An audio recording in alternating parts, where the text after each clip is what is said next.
नमस्कार दोस्तों, स्वागत है आप सभी का नीलम डेली स्टोरी चैनल में एक नई कहानी के साथ। घर में सब लोग शाम को खाने के लिए बैठक में इकट्ठा थे। बहू आरती सबको गर्मा गर्म रोटियां परोस रही थी। उसके चेहरे पर थकान तो थी, लेकिन संतोष भी था कि सबका पेट भर जाए। तभी छोटा देवर कमल घर में दाखिल हुआ। उसे देखते ही सास मालती बोली, बहू जरा कमल के लिए भी खाना लगा दो। आरती कमल के लिए भी थाली में सब्जी रोटी परोस कर ले आई। पर जैसे ही कमल ने थाली में लौकी की सब्जी देखी, उसका पारा चढ़ गया। अरे ये क्या बनाया है? यह घास फूस मैं नहीं खाता। कमल चीख पड़ा। मालती देवी बीच में बोली, अरे बेटा, बहू को क्या पता था? यह तो नई नई इस घर में आई है, आज तो खा ले। नई है तो अपने मायके वालों को खिलाई ये सब्जी, मुझे नहीं। कमल ने बदतमीजी से कहा। यह सुनकर आरती भी गुस्से में बोली, देवर जी, मेरे मायके वालों को बीच में क्यों ला रहे हैं? इतना कहना था कि कमल गुस्से से आरती के गाल पर एक थप्पड़ जड़ दिया। बहू हो, बहू बनकर रहो, माँ मत बनने चलो। यह देखकर पूरा घर स्तब्ध रह गया। ससुर जी गुस्से में बोले, कमल यह क्या कर रहे हो? भाभी है तुम्हारी। पति अमित ने तुरंत कहा, आरती अंदर चलो, और उसे कमरे में ले गया। अमित ने उसे समझाया कि कमल शायद बाहर किसी से लड़कर आया है, इसलिए चिड़चिड़ा है।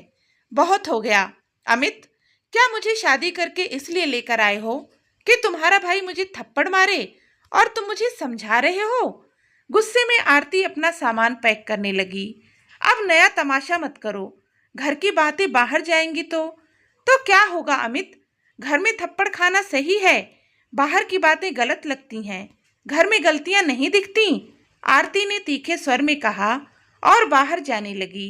सास बोली, बेटा वह छोटा है, गुस्सैल है, पर तू तो समझदार है ना। ससुर ने कहा, बेटा तेरे आगे हाथ जोड़ता हूँ, इस बार रुक जा। अगर ऐसी गलती दोबारा हुई तो आखिरी निर्णय तुम्हारा ही होगा। सास ससुर को इस तरह मिन्नतें करते देखा तो आरती रुक गई और बोली, लेकिन आज के बाद मैं कभी भी कमल से बात नहीं करूंगी। अब कमल को खाना परोसने का काम सास मालती देवी ही करती हैं। लगभग 20 दिनों के बाद एक बार फिर से झगड़ा हुआ। इस बार किसी पैसे की बात को लेकर कमल बाहर से आकर अमित से भिड़ गया। बात बहस से शुरू हुई और हाथापाई पर उतर आई। कमल ने अमित का कॉलर पकड़ लिया। यह देख आरती तड़प उठी और बोली, अभी छोटा समझकर माफ करेंगे या कुछ करेंगे? सास मालती देवी बोली, अरे बेटा, कॉलर ही तो पकड़ा है, हाथ थोड़े ही उठाया है। इस बार अमित चुप नहीं रहा, बोला, मम्मी अब बस बहुत हो गया। और वह आरती को साथ लेकर एक दोस्त के घर चला गया। कुछ दिन के बाद किराए के मकान में शिफ्ट हो गया। जब यह बात ससुर जी को पता चली तो वह गुस्से से बोले, बहुत सिर चढ़ाया हुआ है तुमने अपने बेटे को, अब वह अपना खाना खुद बनाए और खुद झेले, तभी कुछ अकल आएगी उसे। समय धीरे धीरे बीत रहा था। अमित और आरती अपने किराए के छोटे से घर में रह रहे थे।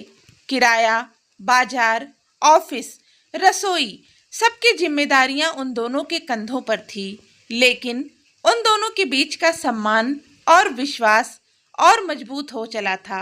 उधर कमल पहले तो अपने गुस्से में डूबा रहा, फिर धीरे धीरे उसे लगने लगा कि जैसे कुछ बड़ा छिन गया हो।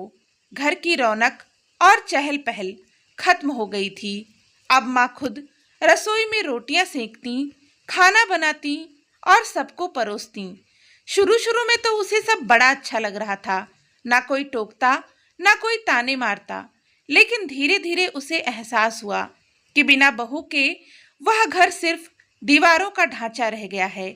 एक दिन खाने की टेबल पर बैठे हुए पिताजी ने कहा, बेटा कमल, यह घर अब पहले जैसा नहीं रहा।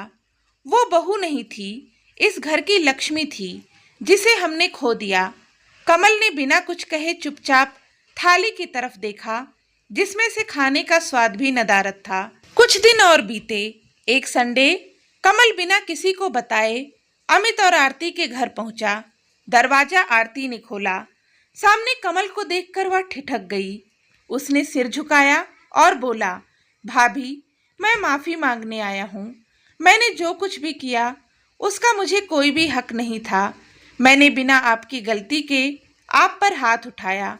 उस समय मैं शायद राक्षस बन गया था। मुझे माफ कर दीजिए, मैं बहुत टूट गया हूँ। आरती चुप थी। उसकी आंखें नम थीं, पर चेहरा कठोर। तभी अमित बाहर आया। उसने पहले कमल को देखा, फिर आरती की तरफ देखा और आरती से बोला, देखो आरती, माफ करना या नहीं करना यह तुम्हारा निर्णय है, लेकिन आज कमल वाकई में पछता रहा है।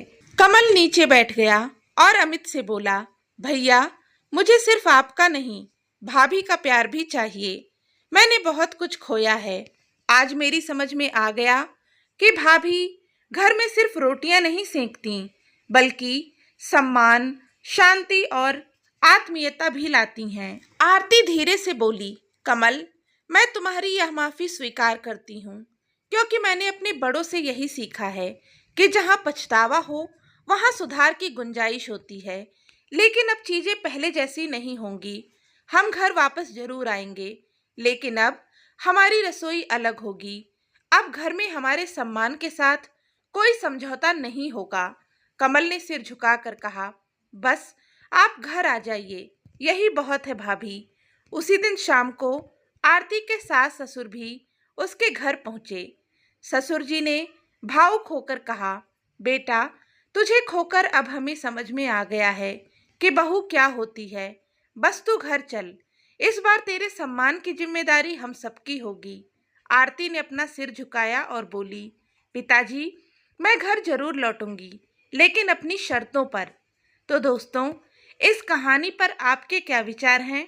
हमें कमेंट करके बताएं। कहानी अच्छी लगी हो तो इसे लाइक, शेयर और चैनल को सब्सक्राइब करें। धन्यवाद।